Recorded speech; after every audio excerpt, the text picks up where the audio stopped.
don't think the Minnesota Lynx are going to make it back to the finals this season.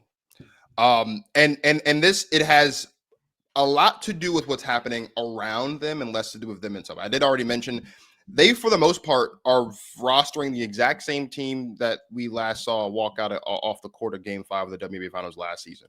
Right? There's been a couple of tweaks here and there. They have made some adjustments, marginally, but by and large, you are still looking at a team that is led by Napheesa Collier, with Courtney Williams, with Kayla McBride. You also have Dorka Juhas, I believe, as well. Maybe we're going to see a little bit more from Diamond Miller and Alyssa Peely this season.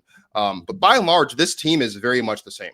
When I look at what other teams around them have done, I know that conferences aren't really that big of a deal, right? But if we just take a look at what's happened in the West, right?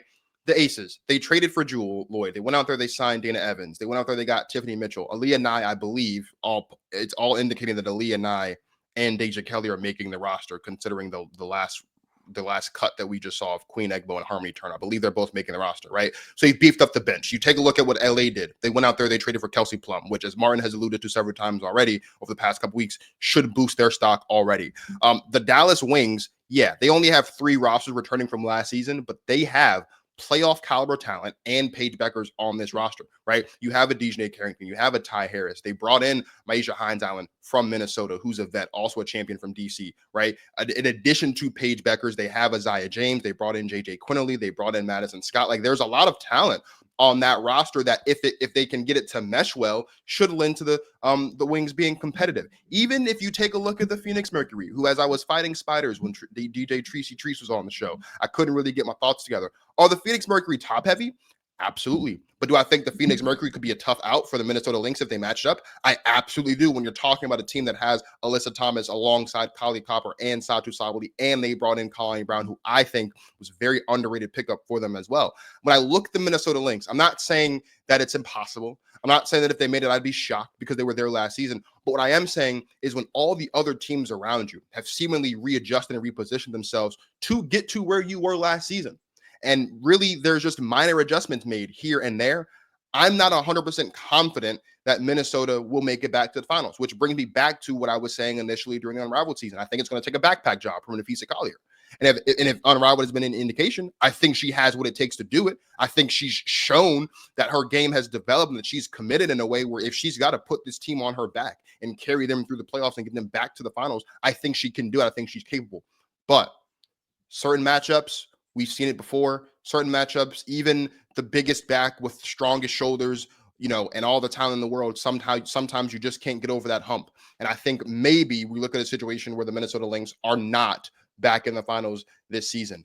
And again, I think that has a lot more to do with everything that's happening around them and less of what's happening with them, because Napheesa Collier can do it.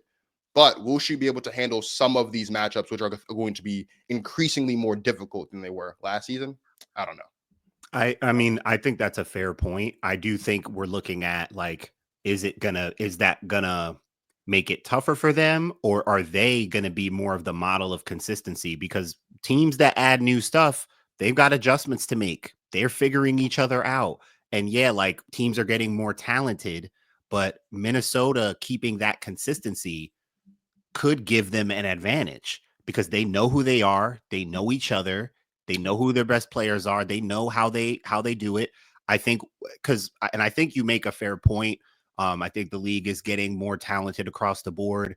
I still think we're in the same place where it's New York, Minnesota, Vegas as basically the 3 best teams. Yeah. And we had kind of talked about it here, the videos here on the channel where we talked about who will be the top 4 teams. And I said, I feel like we know 2 of them. We probably know 3 of Vegas, New York, Minnesota. They're the 3 best teams on paper.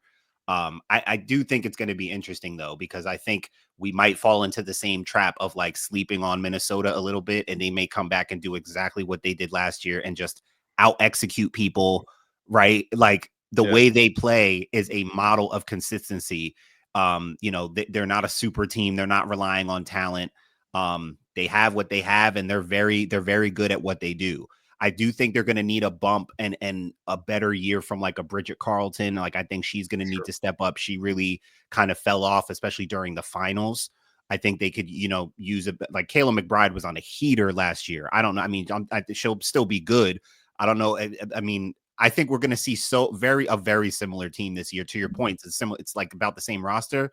But if we're seeing the same as we saw last year, it probably means they're going to be back in the finals. Yeah. Probably. Like they Yeah. were that good when it was time to execute and win games. Napheesa Collier is that good.